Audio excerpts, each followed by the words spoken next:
Tokyo Typhoon Lan, a powerful storm that drenched most of Japan with rain and disrupted voting in some areas yesterday, is expected to make landfall near Tokyo and cause public transport chaos this morning. Described as very large and very strong by Japan's meteorological agency, Typhoon Lan lashed large areas of the Japanese archipelago with heavy rain and strong winds yesterday. Voting was delayed by around 20 minutes in Kochi in western Japan when landslides blocked a road, while several polling stations closed earlier than scheduled. Ferries to a remote island in the west were cancelled due to high waves, forcing election officials to suspend the counting of votes there. The typhoon appeared to have weakened slightly from its peak but was still a powerful storm that could pound parts of Japan with more than 80 millimeters of rain an hour, said an official from the meteorological agency. The storm is set to make landfall on Japan's main island of Honshu, near Tokyo, possibly early today, by which time it would likely have weakened from a Category 4 to a Category 2 storm.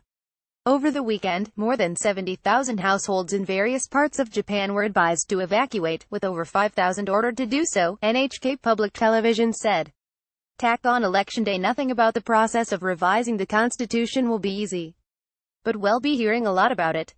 Political analyst Tobias Harris simply put, this was the self-destruction of the opposition. Analyst and former LDP lawmaker Zentaro Kami: there are many close battles still going on, which means there are still those who take a harsh view of me and of the LDP. We want to remain aware of that, and to treat this victory with humility. Japanese Prime Minister Shinzo Abe, speaking last night.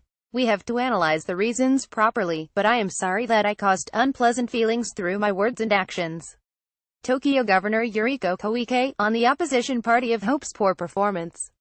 Several local governments in Osaka and other prefectures issued evacuation advisories, urging thousands of residents living near the coast, rivers and hillsides to move to shelters.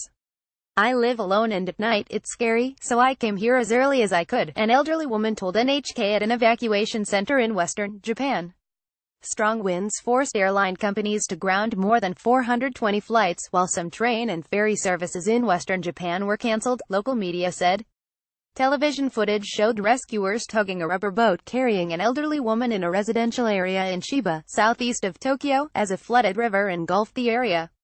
At least 2 people were killed. One man died after scaffolding collapsed in high winds and a fisherman was killed as he tended to his boat, Kyodo News Agency said.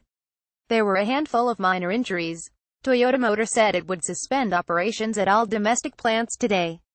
Prime Minister Shinzo Abe ordered his minister in charge of disasters to be ready to mobilize rescue and evacuation forces, including troops. Agence France, Reuters.